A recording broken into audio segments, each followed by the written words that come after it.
Hello friends, welcome to Professional Traders Academy YouTube channel. आपका हमारे channel में बहुत बहुत स्वागत है। ये हमारा पहला वीडियो है प्राइस एक्शन सीरीज़ के ऊपर। This is the introductory video. इसमें हम ये देखेंगे कि कोई भी फाइनेंशियल मार्केट होती है, जैसे स्टॉक मार्केट हो गई, commodity, forex, crypto currency, future and options market, तो मार्केट किस तरह बिहेव करती है, मार्केट किस तरह रिएक्ट करती है, इस वीडियो में हम इस बारे में बात करेंगे। तो चलिए स्टार्ट करते हैं। ये हमारा आज का एजेंडा है। व्हाट इज स्मार्ट मनी, एक प्रोफेशनल ट्रेडर और एक नोवाइस ट्रेडर में क्या फ़र्क होता है, टाइम वाइज क्लासिफिकेशन क्या होती है, what is zero sum game, candlestick pattern क्या होते हैं, एंड नोवाइस ट्रेडर क्यों इस मार्केट में पैसा लूज करते हैं और क्या क्या डिफिकल्टीज वो फेस करते हैं, और किस तरह एक नोवाइस ट्रेडर प्रोफेशनल ट्रेडर के फुटप्रिंट्स को फॉलो कर प्रॉफिट जनरेट कर सकता है। And we will be also discussing how to find high reward to risk ratio opportunity और stop loss कैसे डिफाइन करें, एंड मार्केट साइकिल को समझेंगे। फिर 3 फेज होते हैं मार्केट में, accumulation phase, distribution phase, up trend, down trend. इस सब के बारे में हम बात करेंगे। मार्केट ट्रेंड्स के बारे में बात करेंगे, इमोशंस क्या होते हैं लोगों के अलग अलग फेजेस में, और हम बात करेंगे उस सिस्टम की जिसको प्रोफेशनल ट्रेडर्स फॉलो करते हैं और जो उनका हाईली प्रॉफिटेबल सिस्टम होता है, जिसमें उनको लॉस बहुत कम होता है और प्रॉफिट बहुत ज़्यादा होता है। और हम एज अ नोवाइस ट्रेडर किस तरह स्मार्ट मनी को फॉलो कर सकते हैं और मार्केट में अपॉर्चुनिटी को कैच कर सकते हैं। तो स्टार्ट करते हैं। सबसे पहले बात करेंगे हु इज स्मार्ट मनी। अब स्मार्ट मनी जैसे नाम में छुपा हुआ है, they are highly trained people और प्रॉपर स्ट्रेटेजी और डिसिप्लिन से काम करते हैं। उनके पास बड़ा पैसा होता है जिससे वो मार्केट को घुमा सकते हैं। मार्केट में अगर प्राइस ऊपर जा रहा है तो उसको नीचे ला सकते हैं, प्राइस अगर नीचे आ रहा है तो उसे ऊपर ला सकते हैं, क्योंकि जिसके पास ज्यादा पैसा होता है वो मार्केट को डोमिनेट करेगा। जैसे कि हम देखते हैं कोई भी इंडस्ट्री होती है, जैसे मोबाइल इंडस्ट्री हो गई, इलेक्ट्रॉनिक इंडस्ट्री हो गई, या नॉर्मल सुपरमार्केट हो गई, उसमें एक मार्केट लीडर होता है जिसके पास हमेशा एक बड़ी क्वांटिटी में माल रहता है। वो आगे होलसेलर्स को देता है, फिर वो आगे रिटेल लीडर्स के पास जाता है, यानी छोटी छोटी दुकानों में जाता है। फिर एक जो नॉर्मल जो इंसान होता है जो यूज करता है उन प्रोडक्ट्स को, वो इन छोटी शॉप से बाय करता है। तो जिस तरह वो जो बड़ा मार्केट प्लेयर है मार्केट को डोमिनेट करता है, प्राइस कभी भी ऊपर कर सकता है, नीचे कर सकता है, ऐसे ही इंस्टीट्यूशंस होते हैं, इनके पास बड़ा पैसा होता है और उनके पास मार्केट को, प्राइस को ऊपर या नीचे करने की पावर होती है।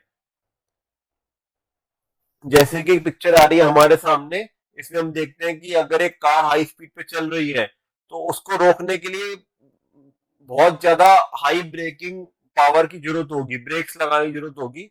ऐसे ही यदि हम चार्ट में देखेंगे, प्राइस अगर ऊपर जा रहा है तो उसको रोकने के लिए या प्राइस को नीचे लाने के लिए बड़ा पैसा चाहिए।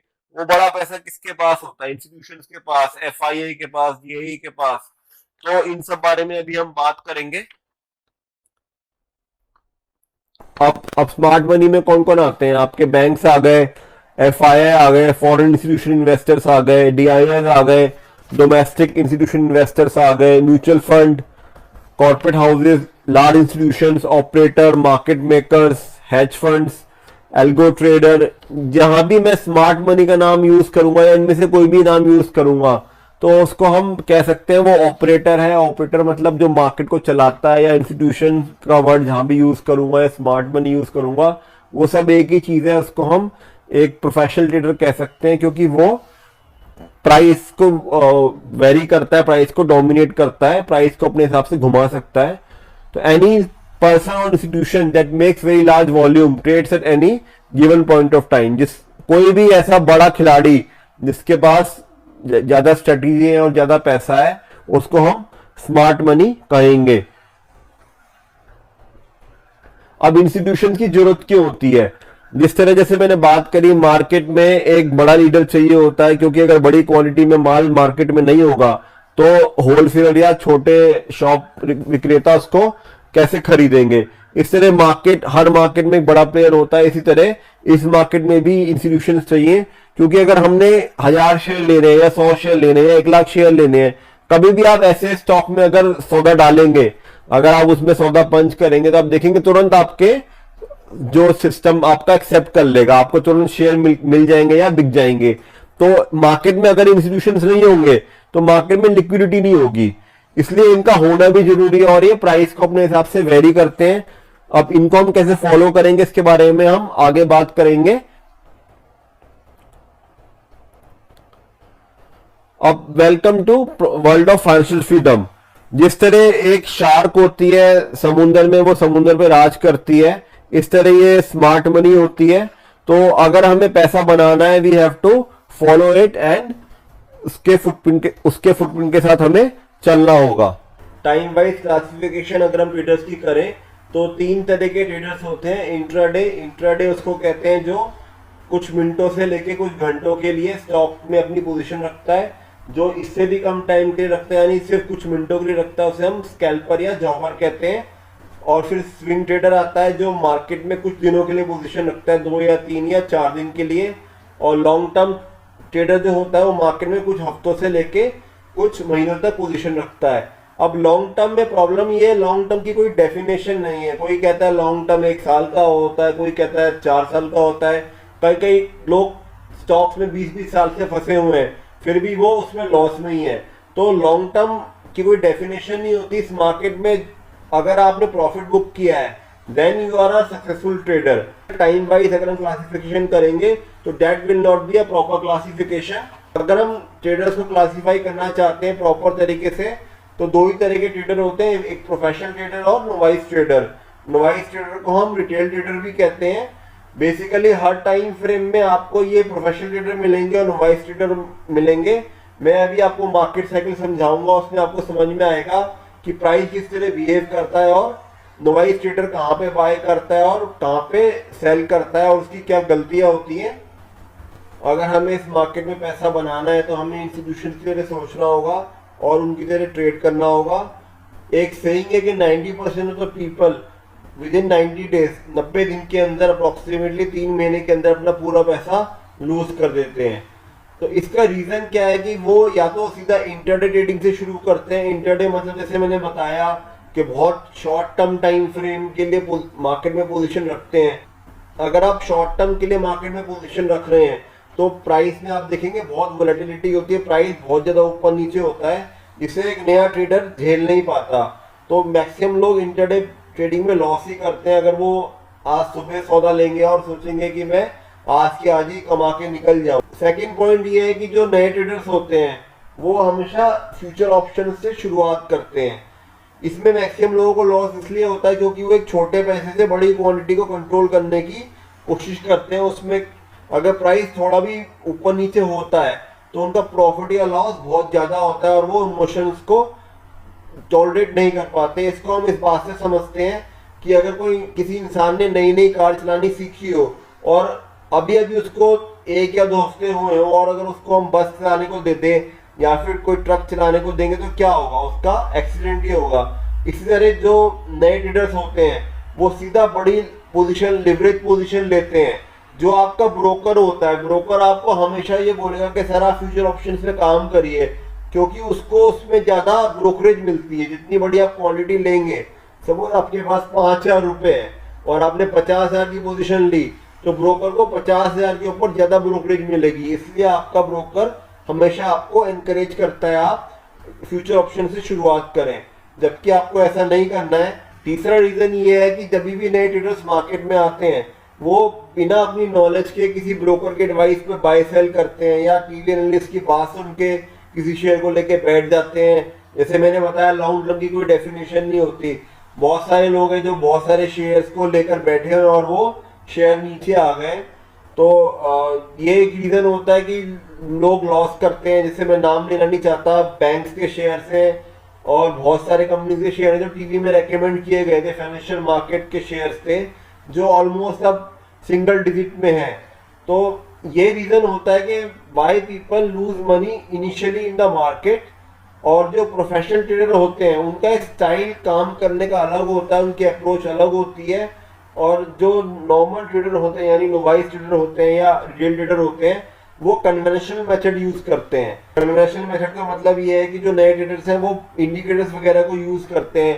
इंडिकेटर्स आपको हमेशा लैगिंग रिजल्ट देंगे, यानी होने के बाद बताएंगे कि प्राइस ऊपर जाने वाला था या नीचे जाने वाला था। मूवमेंट आने के बाद आपको उसमें बाय या सेल सिग्नल मिलता है। तो इसमें मैक्सिमम जहां पे जो रिटेल ट्रेडर होता है, जहां पे बाय करता है, वहीं से स्टॉक गिर जाता है। जो कन्वेंशनल मेथड होता है उसका कन्वर्शन रिजल्ट होता है। आगे हम बात करेंगे कि किस तरह नोवाइस ट्रेडर पैसा लूज करते हैं और प्रोफेशनल ट्रेडर कौन से लेवल पे बाय करते हैं। अगर हम एग्जैक्टली उसी लेवल पे बाय करेंगे तो हमारा रिवॉर्ड टू रिस्क रेशियो बहुत फेवरेबल होगा और हमारा सक्सेस रेशियो 80 to 85% होगा। किसी भी टाइम फ्रेम में अगर हम चार्ट को देखें तो हमको दो ही तरह के ट्रेडर्स मिलेंगे, एक प्रोफेशनल ट्रेडर जिसे हम स्मार्ट मनी भी कहते हैं और नोवाइस ट्रेडर जिसे हम रिटेल ट्रेडर भी कहते हैं। जो ये प्रोफेशनल ट्रेडर होता है, दे आर स्मार्ट इनफ और who can hire smart people because they have huge amount of money, so they can eat away stop losses of novice trader. अब ये क्या होता है कि प्राइस को जिस जगह पे बाय करते हैं वहीं से प्राइस घूमता है, जिसकी हम आगे बात करेंगे अभी।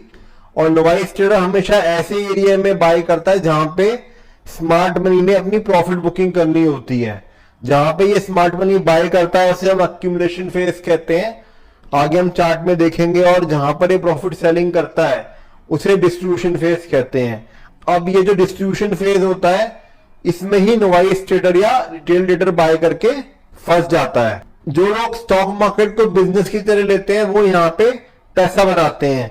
जैसे कई लोग कहते हैं लॉन्ग टर्म के लिए लेके शेयर डाल दो। अब लॉन्ग टर्म की कोई डेफिनेशन नहीं होती। लॉन्ग टर्म किसी के लिए 1 साल होता है, किसी के लिए 3 साल, किसी के लिए 20 साल। ऐसे ऐसे लोग हैं जो स्टॉक मार्केट में 25 साल से पैसा लगा के बैठे हुए हैं लेकिन आज भी लॉस में है।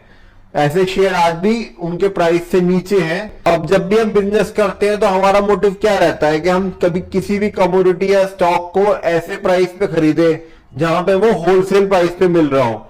जैसे अगर आज किसी को ड्राई फ्रूट का बिजनेस करना है तो वो ड्राई फ्रूट की होलसेल मंडी में जाएगा, और अगर उसे 2-4 डब्बे खरीदने हैं तो वो किसी रिटेल शॉप में जाएगा।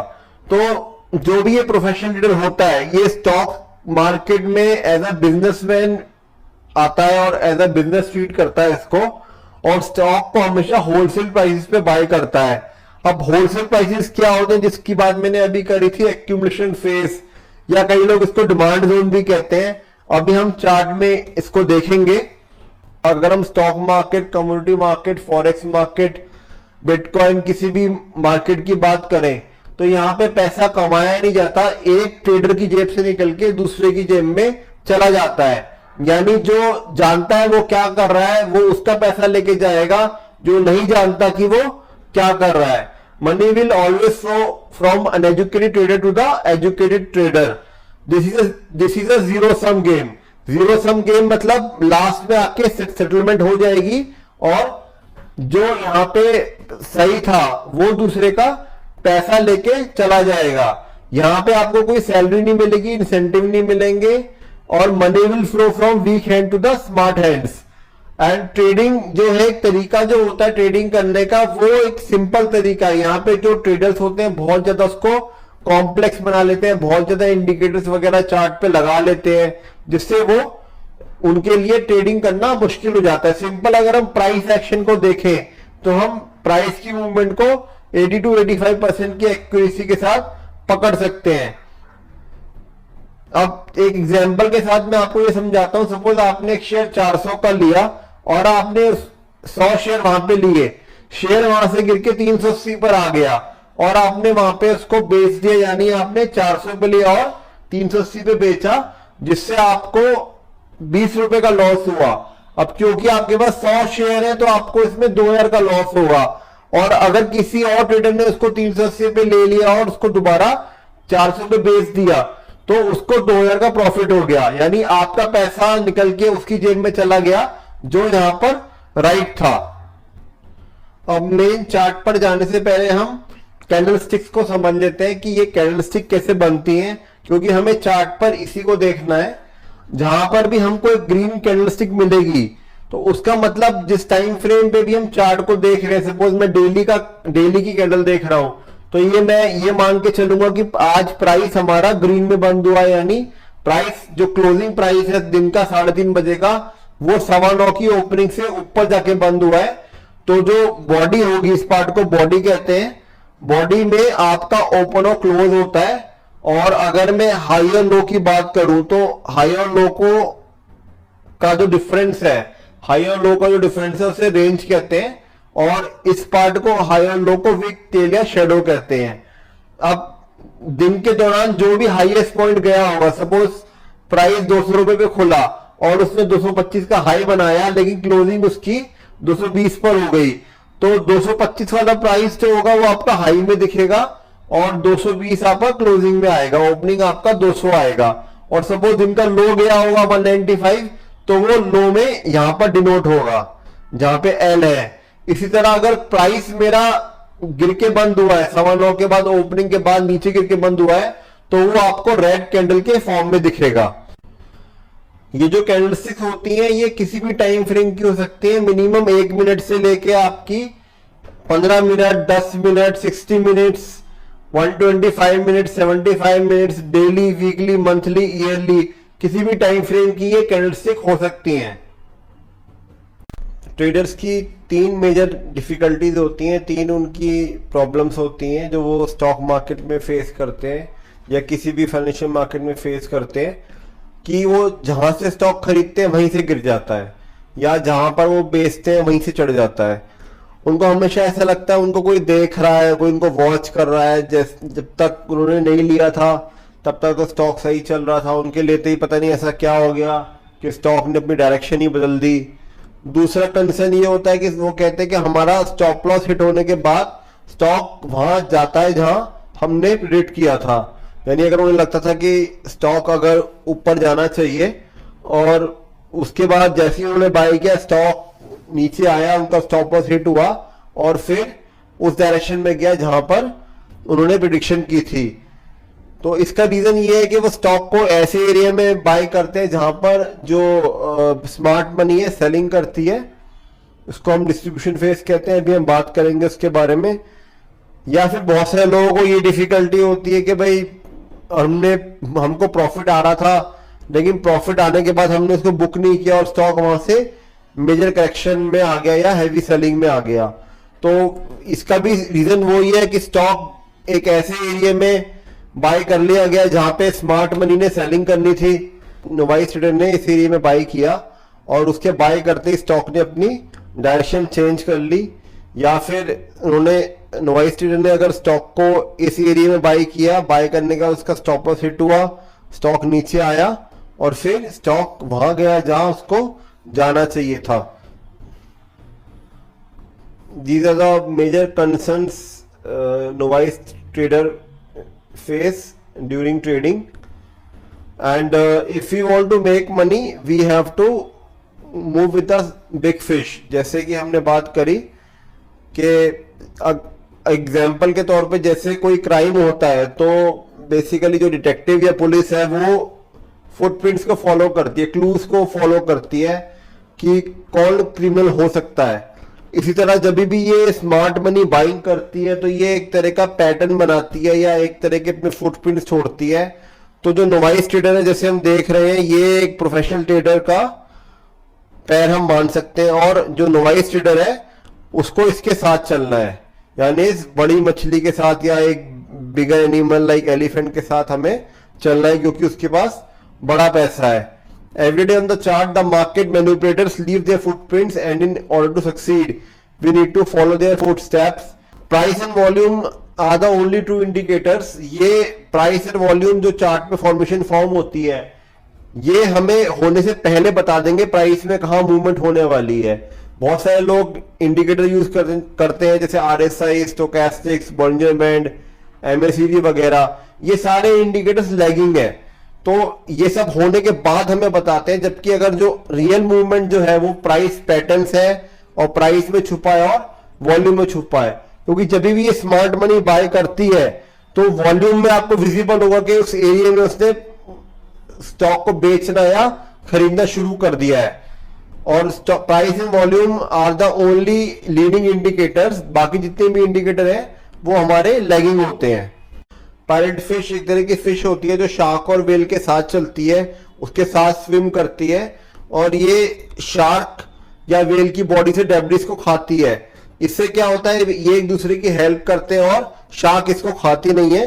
तो जो भी नोवाइस ट्रेडर है, क्योंकि उनके पास बड़ा पैसा नहीं है, तो उसे बड़े पैसे के साथ चलना है। इस पिक्चर के मीडियम से हम लोग ये समझने की कोशिश कर रहे हैं कि हमें, अगर हम उसके साथ चलेंगे तो हमारा स्टॉप लॉस हिट नहीं होगा और हमारा प्रॉफिट हमेशा मैक्सिमाइज होगा।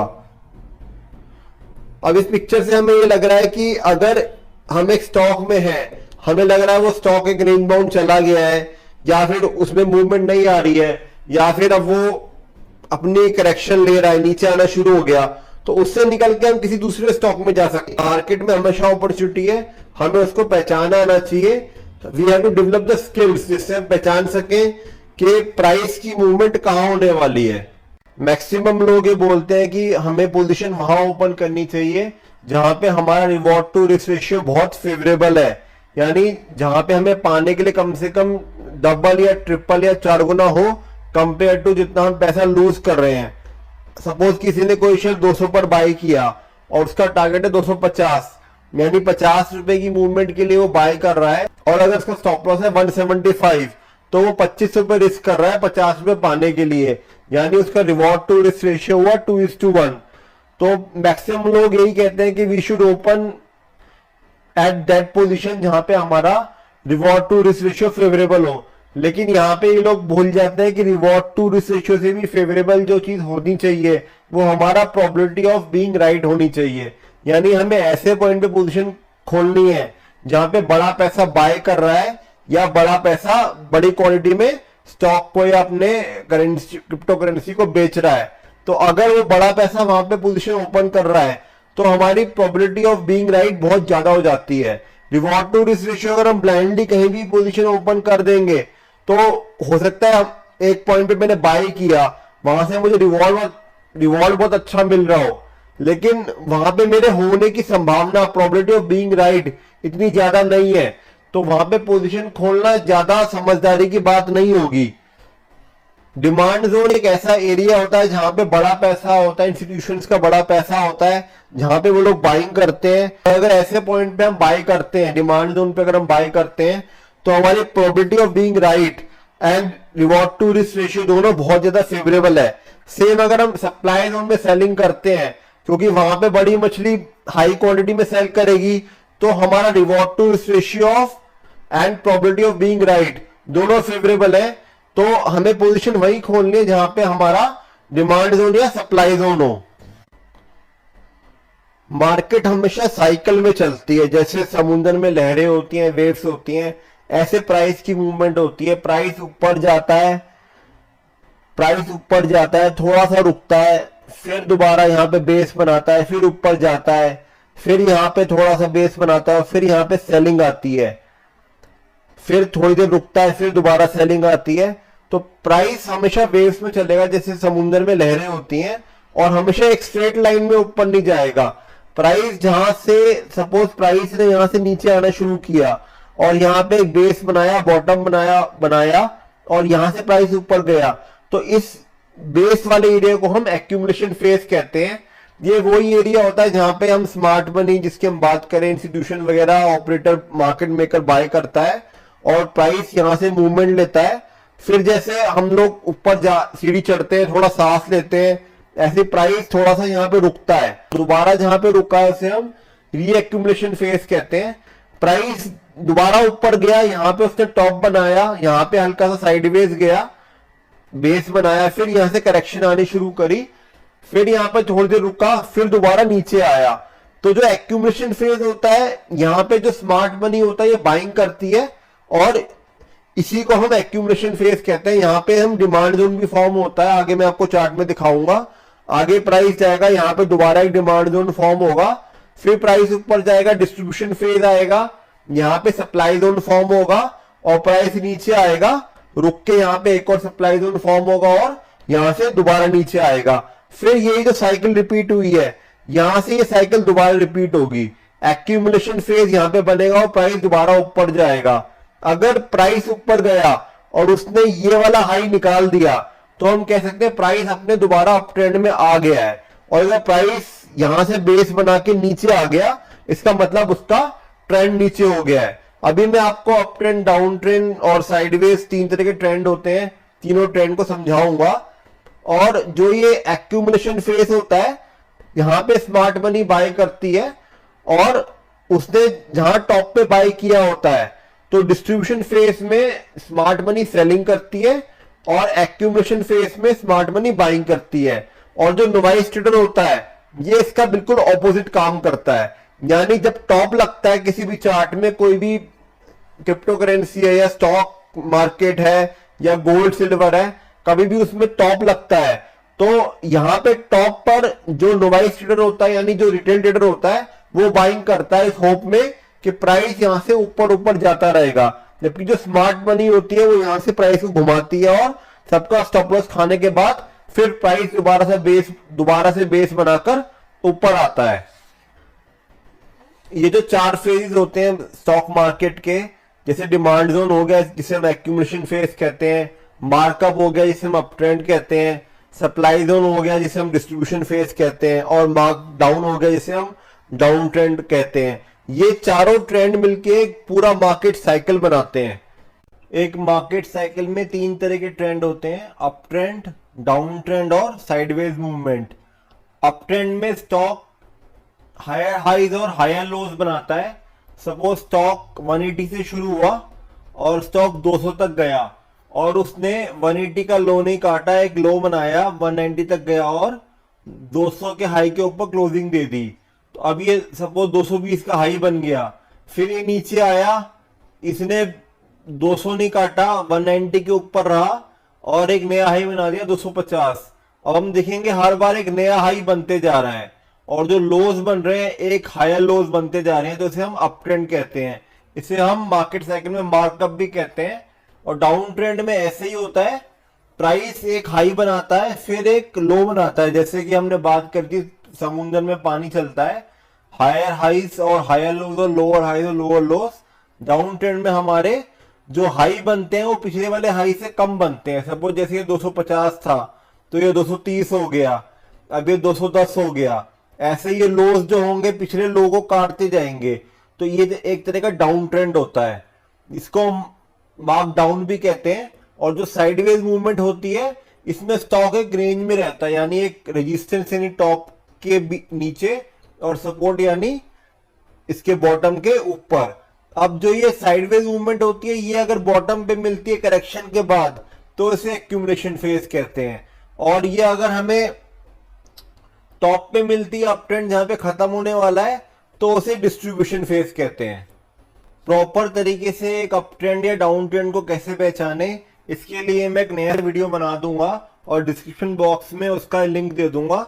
जब भी स्टॉक अप ट्रेंड में जाता है तो उसमें बीच बीच में करेक्शंस आती हैं। जैसे हम देख रहे हैं, ये करेक्शन आई, ये करेक्शन आई, ये करेक्शन आई। तो ये जो एरिया होता है, यहाँ पर भी स्मार्ट मनी बाय करता है और स्टॉक यहाँ से बॉटम बना के ऊपर जाता है। फिर स्टॉक करेक्शन लेता है, फिर यहाँ बॉटम बनाता है, ऊपर जाता है। तो जो नोवाइस ट्रेडर होता है जिसकी हमने बात करी, जो रिटेल ट्रेडर होता है, नोवाइस ट्रेडर होता है, वो हमेशा टॉप पे बाय करता है और फिर बाद में उसका स्टॉप लॉस कटता है और स्टॉक फिर ऊपर जाता है। तो हमने इन करेक्शंस पे, यानी जो एरिया होते हैं डिमांड जोन, उन पे बाय करना है, ताकि जिसके बारे में हमने बात करी, हमारा रिवॉर्ड टू रिस्क रेशियो बहुत फेवरेबल होगा और हमारा प्रोबेबिलिटी ऑफ टर्निंग भी बहुत हाई होगा। ऐसे हमें इन एरियाज में बाय करने हैं, तो हमें जो सक्सेस रेशियो है हमारा काफी बढ़ जाएगा। ये भी हो सकता है कि कोई स्टॉक डेली में अप ट्रेंड में हो, डेली टाइम फ्रेम में अप ट्रेंड में हो, लेकिन मंथली वाले टाइम फ्रेम में डाउन ट्रेंड में हो। तो ये भी हमें देखना होता है कि स्टॉक कौन से टाइम फ्रेम में कौन सा ट्रेंड शो कर रहा है। इसको मल्टी टाइम फ्रेम एनालिसिस कहते हैं। इसके बारे में हम बाद में बात करेंगे। इस चार्ट में हमें ट्रेडर्स के अलग अलग इमोशंस दिखाए गए हैं। जब स्टॉक अपने टॉप पर होता है, यानी वो अब वहां से करेक्शन लेने वाला होता है या फिर अपने डिस्ट्रीब्यूशन फेज में होता है, तो यहाँ पे बहुत ज़्यादा यूफोरिया होता है। यहाँ पर मैक्सिमम नोवाइस ट्रेडर्स को खरीदने के लिए बेताब होते हैं, वो यहीं पे इस स्टॉक को बाय करते हैं। और जब स्टॉक यहाँ से करेक्शन लेता है तो उन्हें थोड़ी सी एंजाइटी होती है, फिर उन्हें डिनायल होता है कि भाई अगर ये नीचे आया यहाँ से तो और नीचे आ ही नहीं सकता, यहाँ से तो ऊपर ही जाएगा। फिर उनको फियर होता है, डेस्परेशन होती है, पैनिक, लास्ट में आके जहां वो हिम्मत हार जाते हैं, जहां उन्हें डिप्रेशन होता है, स्टॉक वहीं से बॉटम बनाकर ऊपर जाता है। तो जो ये डिस्ट्रीब्यूशन फेज होता है, यहाँ पर नोवाइस ट्रेडर्स को सबसे ज्यादा यूफोरिया होता है, यानी उन्हें लगता है कि स्टॉक तो यहाँ से नीचे जा ही नहीं सकता। और जब लास्ट में आके जब उनको लगता है कि अब तो स्टॉक नीचे गया, यहाँ से अभी गिरता ही जाएगा, वहां से स्टॉक फिर करेक्शन लेके ऊपर आएगा।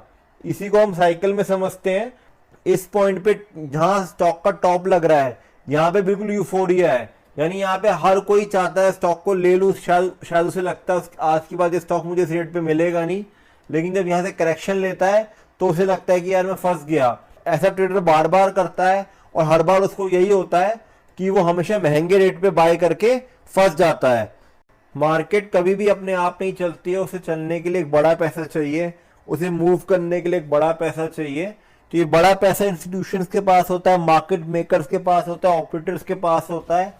जिस लेवल पे लोग बाय करते हैं उस एरिया को हम डिमांड जोन कहते हैं। जब स्टॉक वहां पे दोबारा आता है तो उसी एरिया से दोबारा बाउंस करता है, क्योंकि वहां पे उनके पेंडिंग ऑर्डर्स होते हैं। सपोज किसी इंस्टीट्यूशंस को, बैंक को 5 लाख शेयर खरीदने थे एक स्टॉक के, लेकिन उसको खाली 2.5 लाख शेयर मिले, और जब अगली बार स्टॉक उसी लेवल पे आएगा तो वहीं से एकदम से बाउंस करेगा, क्योंकि वहां पे उसके पेंडिंग ऑर्डर थे, वहां पे बड़ा पैसा बाय के लिए लगा हुआ था। और मार्केट कभी भी कंसोलिडेशन फेज से अगर बाहर निकलेगा, साइडवेज मूवमेंट से बाहर निकलेगा, तो जब उसकी डिमांड सप्लाई से ज्यादा होगी तभी उसमें वो मूवमेंट आएगी, तभी वो एक रेजिस्टेंस को ब्रेक करेगा। और जो ये इंस्टीट्यूशंस होते हैं, ये जिस एरिया में सेल करते हैं उसे हम सप्लाई जोन कहते हैं। वहां पे इनके पेंडिंग ऑर्डर होते हैं, जैसे हमने डिमांड जोन में समझा, वहीं पे इनके पेंडिंग ऑर्डर होते हैं, और वहीं से स्टॉक जब दोबारा आएगा तो वहां से दोबारा हैवी सेलिंग आती है, हैवी पैसे से सेलिंग आती है, और वहीं से स्टॉक नीचे जाता है। ये सारा डिमांड एंड सप्लाई का गेम है। अगर मार्केट में किसी भी चीज की डिमांड बढ़ जाएगी तो क्या होगा? अगर मार्केट में एक चीज को खरीदने के लिए बहुत लोग बेताब हैं तो उसका प्राइस बढ़ जाएगा। यही कॉन्सेप्ट स्टॉक मार्केट में है। और अगर मार्केट में किसी चीज की सप्लाई बहुत ज्यादा आ जाएगी, यानी अगर हम इसे एग्जांपल से समझे कि अगर आईफोन इंडिया में लॉन्च नहीं हुआ और उसकी डिमांड बहुत ज्यादा है, तो जो ब्लैक मार्केट से आईफोन आ रहा है उसकी डिमांड ज्यादा है, इसलिए उसका प्राइस बहुत शूट अप कर जाएगा। लेकिन जैसे ही ऑफिशियली आईफोन इंडिया में लॉन्च होगा, क्योंकि उसकी सप्लाई आ गई, तो प्राइस जो है अपने रियल वैल्यू पर आ जाएगा। फ्रेंड्स, अब आपके सामने बैंक निफ्टी का चार्ट आ रहा है। अब इस चार्ट में हम समझेंगे कि प्राइस किस तरह बिहेव करता है, कहाँ पे डिमांड जोन फॉर्म हुए, कहाँ पे एक्यूमुलेशन फेज फॉर्म हुआ है, कहाँ पे डिस्ट्रीब्यूशन फेज फॉर्म हुआ है, और कहाँ कहाँ पे प्रोफेशनल ट्रेडर्स बाय करते हैं। जैसे कि हमने बात करी, प्राइस रुक रुक के ऊपर जाता है, कभी भी एक सीधी लाइन में ऊपर नहीं जाता। प्राइस ऊपर जाता है, करेक्शन लेता है, एक बेस बनाता है, दोबारा ऊपर जाता है, करेक्शन लेता है, बेस बनाता है, फिर ऊपर जाता है। तो ये जो एरिया जहाँ पे इसने टॉप बनाया है, इसको हम डिस्ट्रीब्यूशन फेज कहते हैं। ये अपने सप्लाई जोन पे आके फिर स्टॉक वहां से करेक्शन लेता है। जैसे कि यहाँ पे मैं एक सप्लाई जोन बनाऊं, this was the supply zone. यहाँ पे प्राइस आया और प्राइस ने यहाँ से नीचे करेक्शन ली। अब नीचे एक डिमांड जोन था, डिमांड जोन पे आके स्टॉक ने बेस बनाया, स्टॉक वहां से ऊपर गया, बैंक निफ्टी वहां से ऊपर गई, क्योंकि ये सप्लाई जोन 2 बार टेस्ट हो चुका है। तो यहाँ पे बड़ी मछली के इंस्टीट्यूशन के पेंडिंग ऑर्डर सारे फुलफिल हो गए थे, तो अगली बार इस प्राइस ने सप्लाई जोन को तोड़ दिया, फिर प्राइस नीचे आया और प्राइस यहाँ पे बेस बना के ऊपर गया। अब इस सप्लाई जोन को मैं डिलीट कर देता हूँ। अब की बार जो प्राइस ऊपर गया, यहाँ पे फिर उसने टॉप बनाया और यहाँ से करेक्शन ली। अब हम देख रहे हैं यहाँ पे एक और डिमांड जोन है, इस डिमांड जोन पे आके प्राइस ने बॉटम बना के फिर प्राइस ऊपर गया। अब जहां प्राइस बार बार नीचे आके डिमांड जोन पे बॉटम बना के ऊपर जा रहा है, तो ये वो एरिया है जहाँ पे प्रोफेशनल ट्रेडर या प्रोफेशनल मनी बाय करता है, स्मार्ट मनी बाय करता है, और नोवाइस ट्रेडर हमेशा टॉप पे बाय करता है। हम बार बार देखेंगे, एक और चार्ट देख लेते हैं। Let's see Maruti chart. अब हम देख रहे हैं प्राइस यहाँ से ऊपर गया, यहाँ पर उसने टॉप बनाया और फिर प्राइस यहाँ से नीचे आया, तो अपने डिमांड जोन पे आके यहाँ पे इसने बॉटम लगाकर फिर प्राइस ऊपर गया है। फिर प्राइस ने करेक्शन ली, यहाँ पे एक डिमांड जोन क्रिएट किया, प्राइस फिर ऊपर गया और प्राइस जब डिमांड जोन पे आया तो यहाँ से दोबारा ऊपर गया। अब जो भी ये टॉप लग रहे हैं, ये टॉप वही एरिया है जहाँ पे नोवाइस ट्रेडर बाय करता है और अपना स्टॉप लॉस थोड़ा सा नीचे लगाता है। अब हमें करना क्या है, हमें इस डिमांड जोन के अंदर जब प्राइस आएगा तो हमें बाय करना है, क्योंकि यहाँ पे हमारा probability of being right and reward to risk ratio बहुत ज्यादा फेवरेबल है।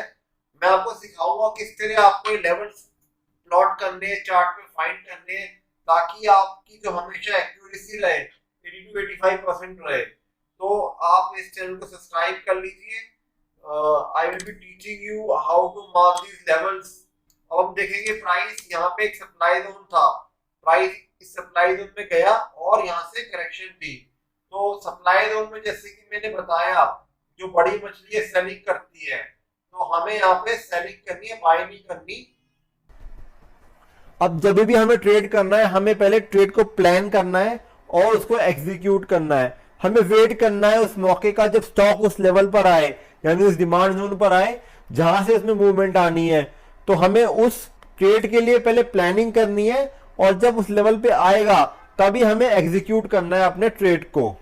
अगर स्टॉक वहां पे नहीं आया है तो हमें वहां पे थोड़ा सा वेट करना है। जैसे कि हमने पहले बात करी, that is a very high reward to risk ratio, opportunity and high probable turning point. तो अगर यहां से मूवमेंट आएगी तो हमें बहुत अच्छा प्रॉफिट हो सकता है। हमारा अप्रोच क्या होना चाहिए स्टॉक मार्केट में, हमें बड़े प्रॉफिट बनाने हैं, छोटे प्रॉफिट मिलेंगे यानी छोटे विन्स मिलेंगे, कभी कभी हमें छोटे लॉसेस मिलेंगे, लेकिन हमें कभी भी बड़ा लॉस नहीं लेना है। बड़ा लॉस किसको होता है? बड़ा लॉस उस ट्रेडर को होता है जो एक होप में काम करता है, जिसके पास कोई प्लान नहीं होता, कोई स्ट्रेटेजी नहीं होती, वो स्टॉक को अपने डिस्ट्रीब्यूशन फेज में बाय करके फंस गया है। अब बस उसके पास एक होप है कि शायद ये ऊपर आएगा और ऊपर आएगा, और वो स्टॉप लॉस भी नहीं लगाता है, तो उसका क्या होगा, पूरी कैपिटल उसकी खत्म हो जाएगी। वो होप करता रहेगा और स्टॉक वहां से और नीचे आता रहेगा। अब what makes you win in stock market? अगर आपके पास राइट नॉलेज है, एक्सपीरियंस है, रिस्क मैनेजमेंट है, मनी मैनेजमेंट है, डिसिप्लिन से आप काम करते हैं, अगर आपका अप्रोच सही है, राइट एटीट्यूड है आपका, और आप हार्ड वर्किंग है, तो आप इस मार्केट से पैसा बना सकते हैं। तो आपको कोई रोक नहीं सकता। अगर आपके अंदर ये सारी खूबियां हैं तो आप इस मार्केट से पैसा बना सकते हैं। बेनिफिट क्या होगा? अगर आप इंस्टीट्यूशंस के मेथड को फॉलो करते हैं तो आपके प्रॉफिट बहुत ज्यादा होंगे और आपका स्टॉप लॉस बहुत छोटा होगा और बड़ी फास्ट मूवमेंट मिलती है। अगर आप सही एरिया में स्टॉक को बाय कर रहे हो, profits will be very quick and this method can be applied to stock, commodity, forex, cryptocurrency की वर्ल्ड वाइड किसी भी मार्केट में आप इसको अप्लाई कर सकते हैं। बहुत ज्यादा रिलायबल मेथड है और accuracy will be very good. होने से पहले हमें पता होता है कि यहां से मूवमेंट आएगी, क्योंकि होने के बाद क्या आएगी, मूवमेंट आ चुकी है, उसके बाद हम दोबारा उसे डिस्ट्रीब्यूशन फेज में बाय कर लेंगे और वहां पे ट्रैप हो जाएंगे। तो अगर हम सही एरिया में बाय करते हैं तो हमें होने से पहले पता होता है और हमारा रिवॉर्ड बहुत ज्यादा होता है compare to our risk. Friends, अगर हमें स्टॉक मार्केट से पैसा कमाना है तो हमें सही स्टॉक का चुनाव भी करना आना चाहिए। हमें पता होना चाहिए हमें ऐसे कौन से स्टॉक में पैसा लगाना है, और स्टॉक सिलेक्शन के साथ साथ हमें लेवल भी पता होनी चाहिए। ये नहीं है कि हमने किसी स्टॉक को ऐसे लेवल पे बाय कर लिया जहां से अब वो अपना टॉप बना के नीचे ही नीचे आ जा रहा है। हमें स्टॉक को हमेशा एक होलसेल लेवल पे बाय करना है, यानी सस्ते लेवल पे बाय करना है जहां से प्राइस मूवमेंट ऊपर की देगा। जब भी हमें एक बड़ी क्वांटिटी में सामान चाहिए तो हम एक होलसेल मार्केट में जाते हैं। इसी तरह स्टॉक मार्केट में जब भी हमें पैसा लगाना है तो हमें होलसेल प्राइस चाहिए, यानी हमें वैसा प्राइस चाहिए जिसपे इंस्टीट्यूशंस पैसा लगा रहे हैं। अगर हम इंट्राडे ट्रेड कर रहे हैं तो हमें छोटे टाइम फ्रेम का चार्ट देखना है, यानी 10 मिनट 15 मिनट। और अगर हमारा नजरिया बड़ा है तो हमें डेली या वीकली टाइम फ्रेम की कैंडलस्टिक देखनी है। हमें अपने प्रॉफिट को मैक्सिमाइज करना आना चाहिए। अगर स्टॉक हमारे फेवर में चल गया तो हमें क्या करना है, अपने स्टॉप लॉस को उठाते जाना है। और अगर स्टॉक हमारे फेवर के अगेंस्ट गया तो हम क्या करेंगे, अपना स्टॉप लॉस जैसे हिट होगा निकल जाएंगे, क्योंकि फिर हमारा लॉस बढ़ता ही जाएगा। यानी कि हमें लॉस हमेशा छोटे रखने और प्रॉफिट को मैक्सिमाइज करना है। और we have to be always on the winning side, चाहे मार्केट ऊपर जाए चाहे नीचे जाए, हमें अगर मार्केट ऊपर जाएगी तो पहले सस्ता खरीद के महंगा बेचना है, और अगर मार्केट नीचे आएगी तो पहले हम शॉर्ट सेल करके नीचे सस्ता बाय कर सकते हैं। जैसे कि हमने बात करी, हमें बाय और सेल के बीच का गैप खाना है। और जब भी हम एक सिस्टम को फॉलो करते हैं, अगर हमें अपने सिस्टम पे भरोसा है तो हम अपने इमोशंस को कंट्रोल कर सकते हैं। मार्केट हो सकता है थोड़े टाइम के लिए साइडवेज जाए, लेकिन अगर हमें पता है कि हम राइट डायरेक्शन में हैं तो हमें प्रॉफिट ही होगा। हमारे माइंड से फियर निकल जाएगा। We don't need to watch any TV recommendations और टिप्स एक्सेट्रा, कोई hefty कैलकुलेशन की जरूरत नहीं है। Just by seeing the chart we can predict the price movement up to 85% accuracy.